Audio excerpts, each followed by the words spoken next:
Yo, what is going on, everybody? Pothead here, and I'm back with another episode of Opiate Odyssey, baby. Here we go. Before I get into it, please drop a like, subscribe, comment, follow me on Instagram, blah blah blah blah blah, all that shit. But yeah, without further ado, guys, this is a heater. This might cap it off. I don't know. I have a few other ideas for episodes in the series, but this one is the last big one that I've been waiting to do. This was back in the medicine cabinet days. I'll get into that a little bit later, but that plays a crucial role here. So this day, I woke up. This was when I was just on bullshit, bro. I woke up, I popped a Xan. I was fucking doing nothing, like just playing video games, like off a Xan at like 10 in the morning, bro. Shit was like, I can't believe I used to live like that, bro. Like Xanax in the morning, Xanax at all is crazy. Xanax in the morning is next level wild, bro. So I'm just playing video games. Willie hits my line. He's like, yo, what's up? Like, let's get some food or something. I'm with Cinto. I was like, okay, bet. That's what we do. I think we went and got some spicy chicken sandwiches, something like that. There's this new spot that had opened up around this time we were really hitting it hard, pounding it down on the ground. But yeah, we fucking went over there, bought some food. We're eating whatever. And my homie who I was buying Percs at the time, who lived in a fucking mountain, he lived in the mountains.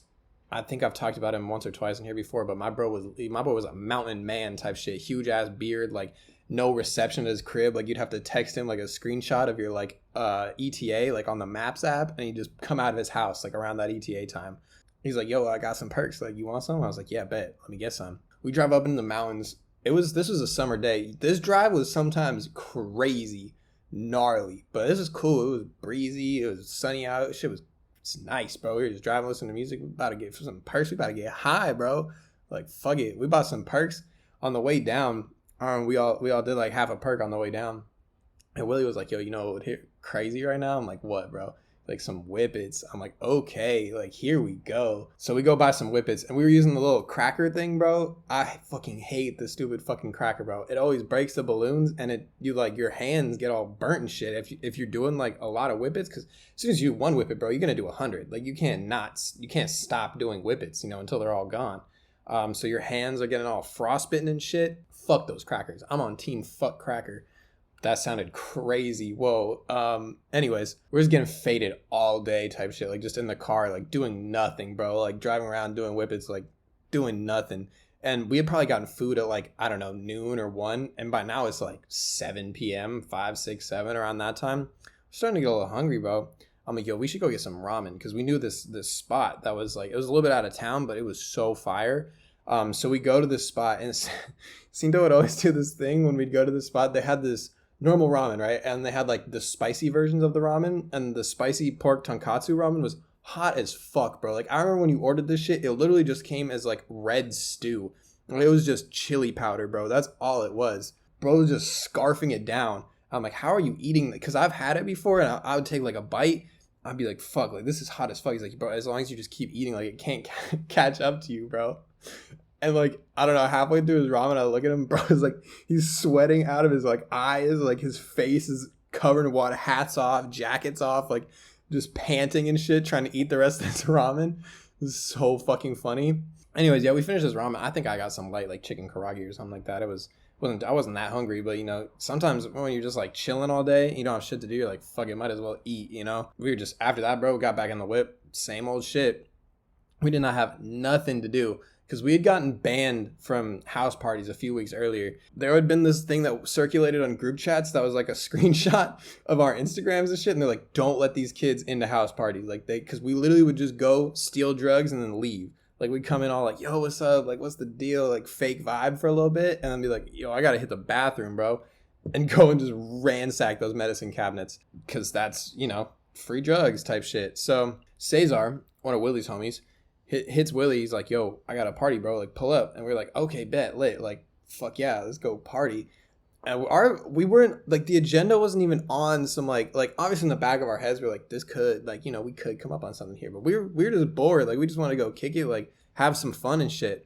He tells us the addy. We pull up. It's this nice ass house, bro. I knew this house because it was like almost fabled, because it was like the nicest house on the block, because this girl's parents who owned the house were like, her mom was some crazy, like her family was nuts on some like conglomeration that did like toothpaste and shit like that. Like shit was nuts. And so her parents were out of town. We were just in there like crazy. Like we had to sneak around the back because we were like, what if people like, so we like hit up Cesar like, yo, like come let us in the back type shit. Backyard was super fire. They had this like fire pit.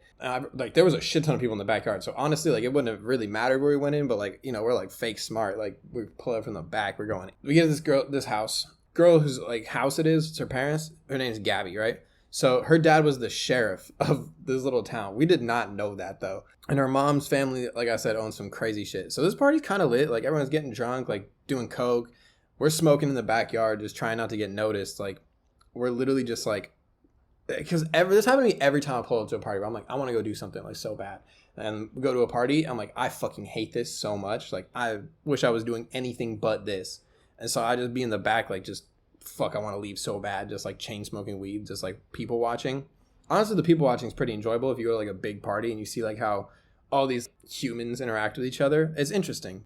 At this point, we're just chilling in the back, trying not to get like noticed, because there was a lot of people here, and there was definitely some people who were for sure in that group chat. Whether they took too much attention to it or not, like I don't know.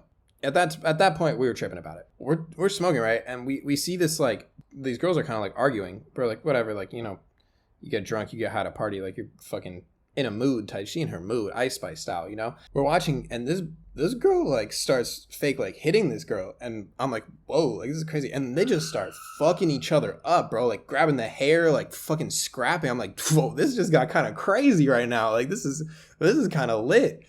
And so we see the house owner girl like come and like break it up and shit. But this time we're all like gathered around it. There's so many people watching this shit happen. And one of the girls is like low key fucked up. Like her eye is probably black, her nose is bleeding. Other girls just like scratched or whatever.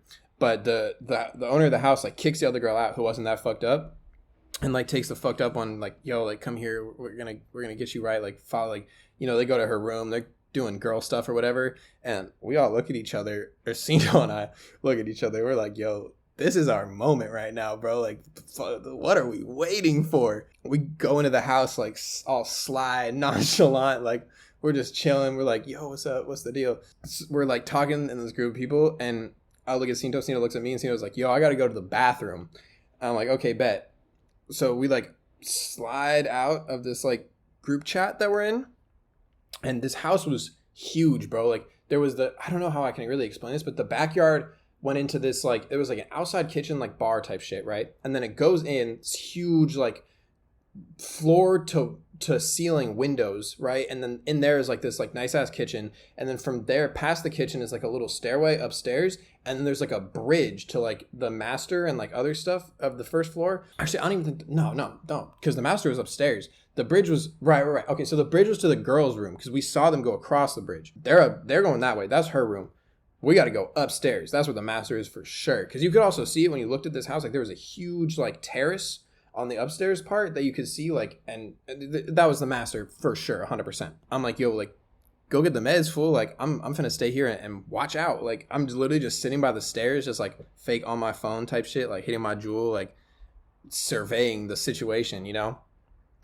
And Cindo comes back downstairs. He's like rushed, bro. He's like, yo, we gotta dip, bro. Like, like he's like rushed, but like not in a bad way. Like he's happy. Like he's like, let's go, bro. I'm like, all right, let's find Willie. We found Willie. We get out of there, and I'm like, we're like getting to the car. I'm like, yo, like what's the deal? He's like, I got 120 pinks, bro, and a Louis wallet. I'm like, fool, why'd you grab a Louis wallet, bro? What the fuck? He's like, fuck it, you know, like Louis wallet. I'm like, all right, like bet. Like what's up with the pinks though?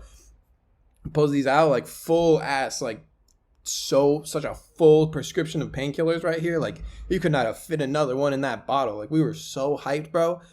It was so late after that. Like we just started breaking them all down. Like I don't know, I must have done like fucking 15 perk 10s that night. My tolerance was low as shit, but we were just flying high. Like it's sick doing perks. It's even sicker when you can do perks and not have to pay anything to do perks, you know? It's a great night. Like we're just getting high. We're doing more. We went and bought more whippets. Smoke shop was open all night. We were doing whippets out the ass, bro. We were fucking buying more balloons. This cracker stopped working. Like shit was crazy. Smoking hella weed. Like it was going up. And so the night gets over. About like a week and a half later, right? So I end up getting a call from a frantic ass sounding Cindo. He's like, yo, like I just got pulled over. Like then the cop was that girl's dad that we went to her house for that party. I was like, her dad? Like, he's a cop? He's like, yeah, bro, he's the fucking sheriff right now. I'm like, are you for real? He's like, yeah. So he pulls me over. I'm like, what am I getting pulled over for? He's like, oh, you were speeding. And he came back like a minute too later. He's like, yo, so I just ran your plates, and it turns out you're this kid that I've been looking for. Like, you were in my house like the other night. I'm like, I was playing dumb. I was like, no, I wasn't. Like, what are you talking about? He's like, yeah, like, I have cameras like all over the place, and like I pointed it out, and my daughter identified you, and like I wrote your name down. Like, I know this was you. Like, do you have anything in mind that you'd like to give back? And I was like, fool, did he know about the Percs? He's like, no, he didn't know about the Percs, because I guess he didn't have like cameras or something in his bathroom, which like makes sense. That would be super weird. But, and so I was like, the wallet? He's like, yeah, the wallet. I was like, okay, like that would have been, it could have been, I feel like it would have been so much worse if he knew about the pills. But so Cinto gives him back this wallet, and he writes him up for a speeding ticket, and then also some like, I don't even fucking remember what the charge was. It was some like minor theft or something. It was like the lowest. It was like a misdemeanor level of robbery, because it wasn't like technically. I don't know how he got out of this, but he ended up getting arrested for it anyway, because we talked about this shit for like a week, like him getting pulled over and all that, and then the cop ended up mailing the ticket for the robbery charge or whatever, because the speeding ticket they have, he had to write that out and like send it through the court system, and they mailed it to his address that was on his registration. But Cinto lived in the fixed income housing community, and that entire block of houses was getting renovated, so he was staying at someone else's crib. So we didn't even we forgot about this shit. And like a month or two later, Cinto ends up getting pulled over again. This time he has a warrant out for his arrest for failure to appear, for not showing up to this other one that we totally forgot about. So we ended up going to jail for a night for this shit, and like it was a whole thing. But yeah, I'm super thankful nothing ever came back on me about it. And you know, that was a wild night. It could have been a lot worse though. We definitely got really lucky there. But I hope you guys enjoyed this episode of Opiate Odyssey. Please leave a like and comment if you made it this far, and yeah, I'll see you in the next one. Peace.